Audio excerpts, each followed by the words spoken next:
जिंदगी कांग्रेस पार्टी तो ऐसा कुछ भी नहीं कहती है। कांग्रेस पार्टी तो हमेशा कहती है कि इस देश में हिंदू, मुस्लिम, सिख, ईसाई, जैन, बौद्ध धर्म, सब जाति, सब धर्म के लोग साथ और प्रेम भाव से रहने चाहिए। आतंकवाद की कोई जाति नहीं होती, कोई धर्म नहीं होती, ना रंग होता है, ना प्रदेश होता है, ना देश होता है, ना दुनिया होती है।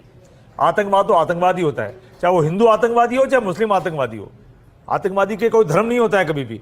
और जहां तक आप मालेगांव की बात कर रहे हैं, या जयपुर बम ब्लास्ट की आप बात कर रहे हैं, बंबई बम ब्लास्ट की आप बात करें, कन्हैयालाल हत्याकांड की आप बात करें, एनआईए जांच कर रही है और एनआईए कन्हैयालाल हत्याकांड में 3 साल हो गए, अभी तक किसी मुकाम पर नहीं पहुंची है। जयपुर बम ब्लास्ट के जो आरोपी थे, राजकुमार शर्मा जी को सबको जमानत मिली है। मालेगांव ब्लास्ट के दौरान जब हम महाराष्ट्र में आपकी सरकार थी, जब दिल्ली के अंदर आपकी सरकार थी, उस दौरान जो हत्यारे थे उनको छोड़ा गया और डेलिब्रेटली उन लोगों पर साजिशें रची गई जो आपके लिए खतरा था, चाहे वो आरएसएस हो, चाहे वो बजरंग दल हो, चाहे विश्व हिंदू परिषद हो, या फिर कोई और संगठन हो। क्या उनको जानबूझकर फंसाया गया?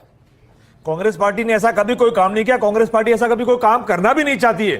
देश की एकता अखंडता के लिए कांग्रेस पार्टी ने हमेशा काम किया है। और कांग्रेस पार्टी के तमाम नेताओं ने, कांग्रेस पार्टी के नेताओं ने इस देश के लिए अपनी शहादत तक दी है, शहादत दी है। राजीव जी गए, इंदिरा जी गए। एजेंडा स्थापित करना। मैं अपने दर्शकों को 2-3 उदाहरण दे रहा हूं, उसी दौर के हैं।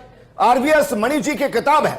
आरवीएस मणि साहब खुद यूपीए सरकार में 2006 से 2010 तक गृह मंत्रालय के अंदर थे। उनकी किताब है Hindu terror, insider account of ministry of home affairs 2006 से 2010। उसमें वो लिखते हैं कि उस समय की सरकार ने सक्रिय रूप से भगवा आतंकवाद या हिंदू आतंकवाद के विचार को बढ़ावा दिया। उनके अनुसार भले ही शुरुआती जांच में कई बड़े आतंकी हमलों के पीछे कट्टरपंथी इस्लामिक समूहों का हाथ होना और हमले में पाकिस्तानी कनेक्शन मिलना और उसके सबूत पाएगा, लेकिन बाद में सत्ता में बैठे कुछ लोगों ने हिंदू आतंकवाद की झूठी कहानी गढ़कर हिंदुओं पर दोष भरने की कोशिश की। सिर्फ इतना नहीं है राजकुमार जी, आज कान खोलकर सुनिएगा, क्योंकि यह इतिहास ना बताया गया और ना कभी किसी के सामने लाने की कोशिश की गई। एक और थे खबर खटाना साहब, ये भी उसी दौर के अधिकारी हैं। ये भी मिनिस्ट्री के अंदर अपनी सेवाएं दे रहे थे। उनकी किताब है द गेम बिहाइंड सफ्रॉन टेरर।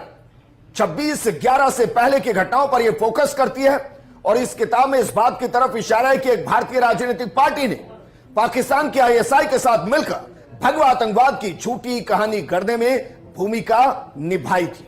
सिर्फ इतना नहीं है और सिर्फ इतना भर नहीं है। आप भूल गए कि राजकुमार शर्मा जी 2010 के अंदर आरएसएस की साजिश 26/11 इस किताब का विमोचन किया गया। दिग्विजय सिंह आपके वहां पर थे और उनके बयान क्या थे? उनके बयान थे कि आरएसएस से मोहन भागवत को गिरफ्तार करना चाहिए। इस पूरी जांच के अंदर पाकिस्तान का कोई ट्रेस नहीं। इस पूरी जांच के अंदर कई हिंदुवादी संगठनों को सामने लाना चाहिए। अशोक सिंघल को गिरफ्तार करना चाहिए। यह ऑन रिकॉर्ड बयान है सर। और आपकी ही सरकारें, आपका एटीएस, आपकी एनआईए, और उसके बावजूद ये बयान थे। कसाब के पकड़े जाने के बाद ये बयान थे सर। क्या साजिश नहीं थी? मैं कह रहा हूं विजेंद्र जी, कांग्रेस पार्टी ने कभी हिंदू आतंकवाद शब्द का इस्तेमाल नहीं किया। और आरके सिंह के लिए आप भूल गए उन्होंने क्या शब्द का इस्तेमाल किया था, बयान दिया। और मोदी सरकार में वो क्या थे? चिदम्बरम ने क्या बयान दिया? मोदी सरकार में वो क्या थे? विजय सिंह ने क्या बयान दिया? आरके सिंह पे बात कीजिए, वो मोदी सरकार में क्या थे?